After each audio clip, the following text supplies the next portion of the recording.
संपूर्ण मध्य प्रदेश में कोरोना काल में अपनी जान की परवाह न करते हुए स्वास्थ्य सेवाएं जन जन तक पहुंचाने वाले संविदा स्वास्थ्य कर्मियों की कोरोना काल बीत जाने के बाद मध्य प्रदेश शासन द्वारा कोई सुनवाई न होने पर एवं विभिन्न समस्याओं को लेकर मजबूरन समस्त मध्य प्रदेश में अनिश्चितकालीन हड़ताल पर संविदा स्वास्थ्य कर्मियों को बैठना पड़ा। खनिया थाना समुदाय स्वास्थ्य केंद्र प्रांगण में सैकड़ों की संख्या में समुदाय स्वास्थ्य कर्मी अपनी विभिन्न मांगों को लेकर अनिश्चितकालीन हड़ताल पर बैठे।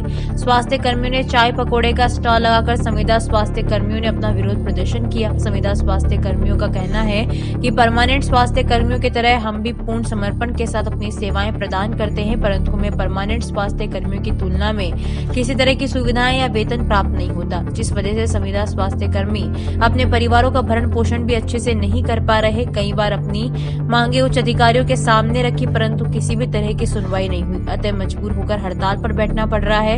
इसके बाद भी यदि शासन प्रशासन द्वारा हमारी मांगों को नहीं माना जाता तो मजबूर होकर हमें उग्र आंदोलन करना पड़ेगा।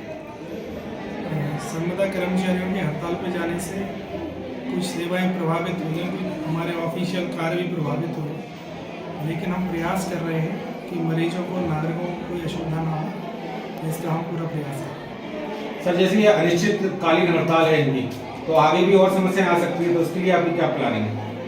उसके लिए हमने अल्टरनेटिव व्यवस्था की है और स्वाभाविक है कि इतने कर्मचारियों के हड़ताल पर जाने से सेवाएं तो और कार्य तो प्रभावित होते ही, लेकिन हमारा प्रयास है कि किसी मरीज को और नागरिकों को असुविधा ना हो और इसका हम संविदा कर्मचारियों का है।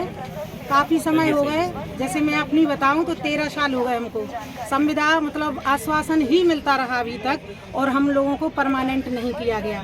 और कोरोना काल में हम लोगों ने इतनी सेवाएं दी और अपनी सरकार से कोई भी किसी भी तरह की हम लोगों ने मांग नहीं की, क्योंकि हमारे देश में आपातकालीन स्थिति थी। इसमें हम लोगों ने काम किया है और काम करने के बाद उन्होंने 2018 में बोल भी दिया था कि हम आप लोगों को परमानेंट कर देंगे, और हमारे जो साथी हैं जो निकाल दिया गया है जिनको, उनको बहाल करने के लिए बोला था, लेकिन मामा जी भूल गए, उन्होंने अभी तक हम लोगों की बात नहीं सुनी। इसलिए मजबूरी में आके हम लोगों को ये हड़ताल करनी पड़ी, क्योंकि हमारा मन अभी भी नहीं गवाही दे रहा है कि हम इस हड़ताल को करें, लेकिन मजबूरी है, क्योंकि इतने कम आय में हम लोग अपना जीवन नहीं चला सकते हैं। हर चीज़ के रेट बढ़ गए हैं, हर चीज़ दुगनी हो गई है, लेकिन हमारी जो तनख्वाह है अभी इतनी ही है। क्या क्या मांगे हैं आपकी? हमारी कोई ज़्यादा विशेष मांग नहीं है, हमारी सिर्फ उनसे 2 मांगे हैं। एक परमानेंट किया जाए हम लोगों को, और दूसरी जो हमारे संविदा साथी निकाले गए हैं उनकी बहाली की जाए। इसके अलावा हमारी कोई तीसरी मांग नहीं है, और ये जो 2 मांगे हैं ये कोई नाजायज मांगे नहीं है, इन सब पर हमारा हक है। तब तक मांगे पूरी नहीं होती है, हड़ताल चलती रहेगी? हाँ, बिल्कुल, जब तक हमारी ये मांगे पूरी नहीं होंगी हम सभी साथी अपने काम पर नहीं जाएंगे, अनिश्चितकालीन के लिए हड़ताल करेंगे। अभी शांतिपूर्ण तरीके से चल रही है हड़ताल, हो सकता है आगे हमें